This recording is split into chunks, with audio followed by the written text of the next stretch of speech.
Cinema, the Magic Vehicle, a Comprehensive Guide. Journey One, 1913 to 1950. Okay, so you've given us this fantastic source this time, Cinema, the Magic Vehicle. It's a guide to classic cinema. That's right. And it really frames early films, not just as entertainment, but as products of their specific time, the politics, the culture shaping them. Absolutely. So our mission today, using this guide, is to tackle a real behemoth of early cinema. We're diving into D.W. Griffith's 1916 epic, Intolerance. It's one of the most ambitious, maybe confusing, definitely groundbreaking films ever made. It really feels like a turning point, doesn't it? The moment cinema sort of found its language. Exactly. This film, for all its complexities, helped define the visual vocabulary we still use. And the ambition is just staggering when you look at the numbers. The source calls it the high point of early blockbusters. So absolutely blockbuster. The scale was, unprecedented. Publicity back then was throwing around figures like $2 million for the budget. $2 million in 1916. That sounds, astronomical. It was, and probably inflated for hype. Yeah. So what's the real number, roughly? Well, more realistic estimates figure it was closer to $700,000, which, is still enormous. Right. What would that be today? Any idea? You're looking at something like $12 million in today's money. It was a gigantic risk. And he could only take that risk because of The Birth of a Nation, right? His previous hit. Precisely. That film, despite all the controversy, was a massive financial success. Griffith basically funneled that capital, that energy, straight into Intolerance. So he used one massive film to fund an even more massive artistic statement, because it wasn't just about size, was it? No, not at all. The core idea, the whole point, was this huge four-part structure. Our source calls it a quadripartite protest. A protest against intolerance, basically, in all its forms. Yes, exactly. Social injustice, political oppression, moral hypocrisy. Griffith wanted to show it was this timeless, universal problem. And he did that by telling 4 completely separate stories. 4 stories from vastly different eras, thousands of years apart, but crucially told at the same time, interwoven. Okay, let's unpack those 4, because the range is just wild. First, there's the Judean story. Right, set in 27 CE. It's the story of Jesus Christ, his clashes with the Pharisees, the betrayal, the crucifixion. Pretty standard biblical stuff, but filmed quite powerfully. And you even get Erich von Stroheim, the future director, popping up as a Pharisee. Yeah, a little bit of trivia there. Then jump forward centuries. To the French story, 1572, the St. Bartholomew's Day Massacre. Exactly. Pure religious intolerance, the Catholic persecution of the Protestant Huguenots. Very brutal, very direct depiction of that conflict, with Catherine de' Medici pulling strings. Okay, story 3 takes us way back. Babylon, 539 BCE. This is the big spectacle piece. The fall of Belshazzar's city to Cyrus the Great of Persia. And again, religion plays a part, scheming priest undermining the king. Right. And the 4th one, the modern story, set in 1914. Yeah, and this is arguably the emotional core. It deals with a factory strike, hypocritical reformers, poverty, and an innocent young worker who gets framed for murder, sentenced to death.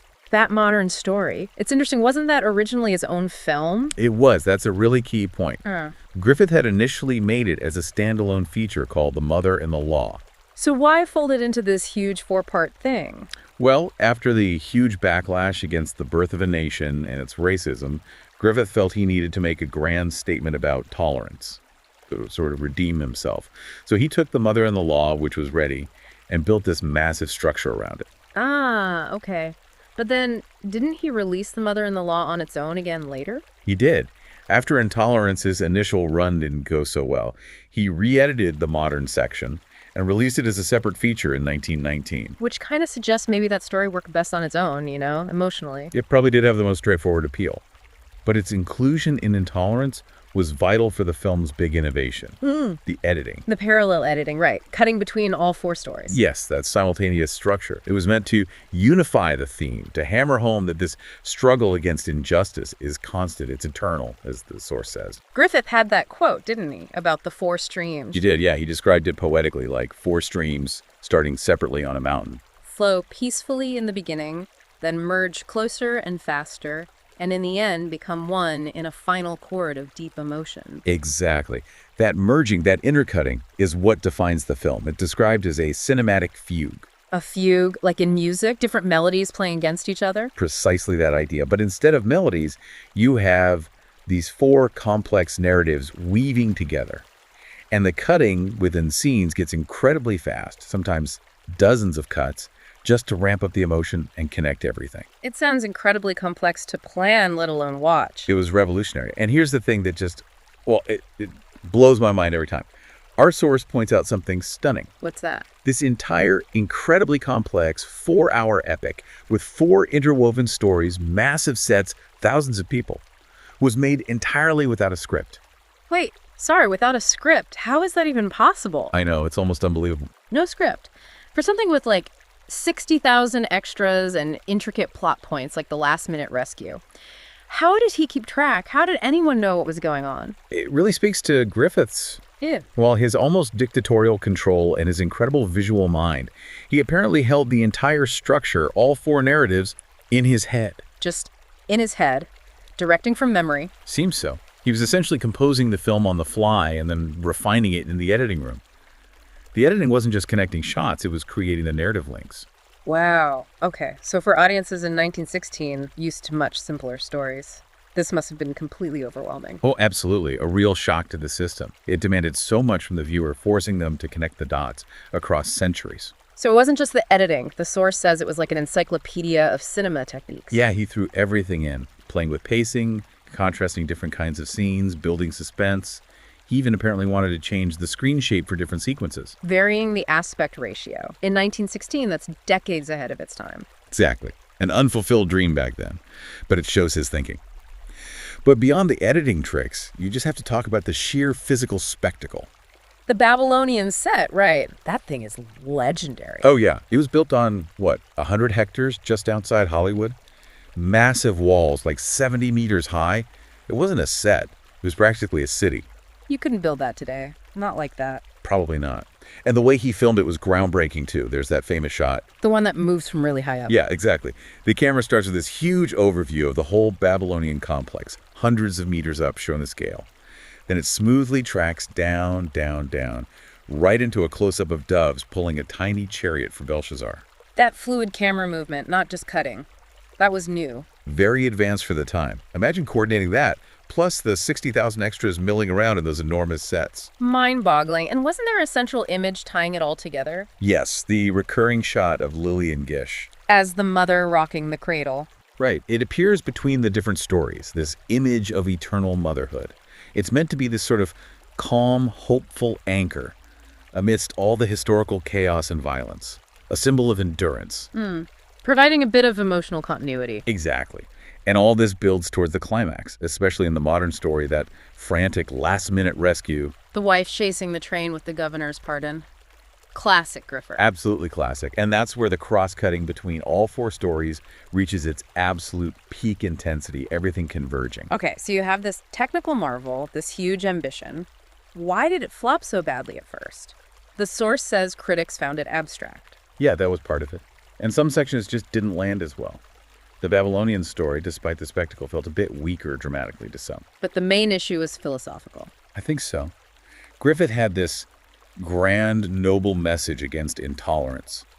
But the 4 stories were so different times, different contexts, that the overall point felt a bit vague, abstract, like the critics said. And the captions didn't help, like that final one. Right, that famous last title card.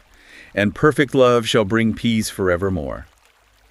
It's sincere, but, well, a bit naive, maybe. A bit simplistic for such a complex film. Yeah. It highlights that maybe cinema in 1916, even with Griffith's genius, wasn't quite ready to deliver that kind of heavy philosophical argument effectively to a mass audience. The tools were there, but maybe not the narrative maturity yet. And the timing. The timing was just terrible, wasn't it? Absolutely disastrous. Yeah. Here's this fundamentally pacifist film, preaching peace and universal love. And it comes out right as America's getting into World War I. Exactly. The national mood was shifting towards war, patriotism, mobilization. A film about peace felt completely out of step, discordant. Griffith really misjudged the audience's mood, or maybe just overestimated their appetite for such a challenging film at that specific moment. So it failed financially, critics were puzzled, the timing was wrong, yet here we are talking about it as this landmark. Because despite all that, its legacy is undeniable. The source calls it a great humanist epic, and it absolutely is. More importantly, it laid down the rules for so much future filmmaking. It defined the language of cinema, as you said earlier. It really did. And think about this, Anne. You can even see the seeds of later genres in it. The Storming of Babylon sequence has moments of graphic, bloody violence. That's early horror, in a way. Right. And the source mentions the priestesses. Yeah, the scenes in the Temple of Ishtar with the costumes and rituals, there's an undercurrent there that hints towards, well, maybe early erotic cinema. It was pushing boundaries everywhere. So it marks the end of cinema, just figuring things out. Pretty much. The experimental phase was kind of over. With Intolerance, the new art form showed it had mastered its tools, even if its first attempt at a grand philosophical statement didn't quite connect with its audience. The technique had arrived. Okay, so the big takeaway for you listening is this. Intolerance, this 1916 film that initially failed, actually became this towering success in terms of influence.